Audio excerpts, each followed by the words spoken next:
And there's one more man I want to tell you about who was sent from God. His name was Leonard Ravenhill. Leonard Ravenhill was born in 1907 in Leeds, England. Some of the brethren here in this conference knew him. Some here knew him well. He was born into a godly Methodist home to praying parents who took him the first 7 days of his life to an all-night prayer meeting. Hey, moms, how about that? He was converted at the age of 14, and he took up the profession in a few years of being a tailor, making men's clothing. By the time he was 23 years old, he knew he was called to the ministry. And off he went to Cliff College there in England, where he studied under and was trained by Samuel Chadwick at Cliff College. It was there that Leonard Ravenhill felt he didn't have too much of a future in preaching. So he decided he would give himself instead to having a life of prayer. He decided that his calling was to pray. He decided he wanted the greater calling, a calling greater than preaching, and that was prayer. For he said, it's a great thing to speak for God to men, but it's a greater thing to speak to God on the behalf of men. So he gave himself to a life of prayer. He read D.M. McIntyre's book, The Hidden Life of Prayer. In my opinion, the finest book there is on prayer. And he began to give himself to hours of prayer. By the 1940s, Ravenhill began an itinerant ministry of preaching throughout Britain. And by the late 1940s, he began making some trips to the U.S. where he became close friends with A.W. Tozer. Finally, in 1958, Leonard and his wife Martha moved to the United States, first working with Bethany Fellowship in Minneapolis, and then later with David Wilkerson and Nikki Cruz in the early days of Teen Challenge.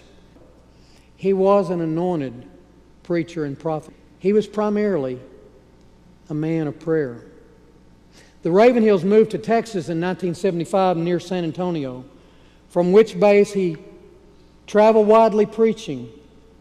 And when he was home, he would pray all day and into the night. He was preaching in Fort Worth, Texas regularly in those years when I first heard him, and others that are here began to hear him and meet him in those days.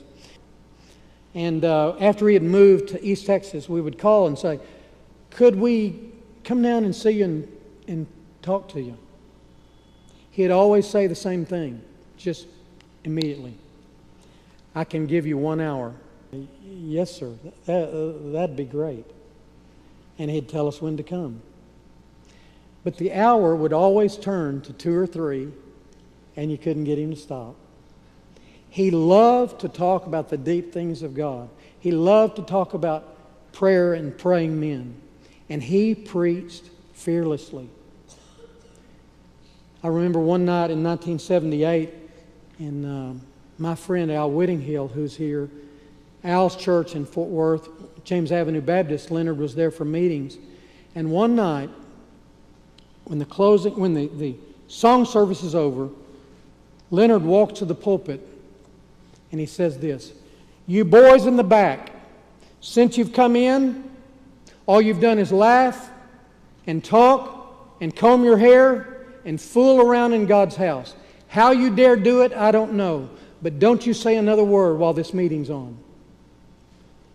And he took his Bible and he said, "Turn with me to 1 Corinthians 13.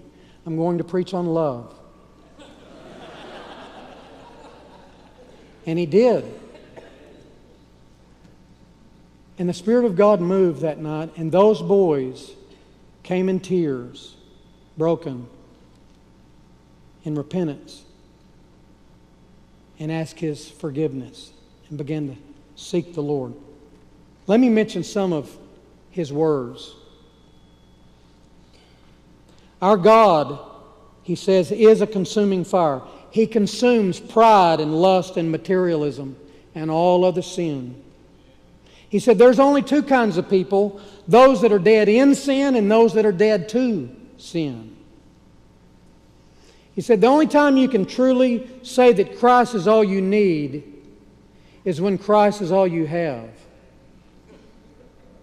He said our seminaries today are turning out dead men who preach dead sermons that can never raise the dead. He said, many preachers criticize me for taking the gospel so seriously. But do they really think that on the judgment day, Christ will say to me, Leonard, you were really too serious about some things? And this is one of my favorites. Here's his definition of revival. He said, revival is when God gets so sick of being misrepresented by the church that He decides to show up Himself. One more quote. He said, there's a terrible vacuum in evangelical Christianity today. That vacuum is a missing person, the true prophet. The man with a terrible earnestness. The man that's totally otherworldly. The man rejected by other men, even good men, because they consider him too radical, too committed. Let him be as plain as John the Baptist. Let him be a voice crying in the wilderness of modern theology and shallow churchianity. Let him say nothing that will draw men to himself, but only that which will move men to God. Let him come daily from the throne room of a holy God, where he has received his orders for the day. Let him cry with a voice that his generation has not heard, because he's seen a vision of God that his generation has not seen. God have mercy on us, Ravenhill said. Give us prophets. He preached passionately. He wrote heart-stirring books. Why? All because he prayed passionately all the time. What most people probably don't know about Leonard Ravenhill is that he would go to bed about 9 in the evening. He would get up at 11, 2 hours later. He'd go to his office and he would pray until 4 or 5 in the morning. Then he would go back to bed for a few hours. That was his life. That was his life. That's what made him live and labor and preach and pray for eternity. He had a framed plaque hanging on the wall of his study. It had one word on it: eternity. That's all it said. He studied in the light of eternity. He lived in the light of eternity. He did preach as a dying man.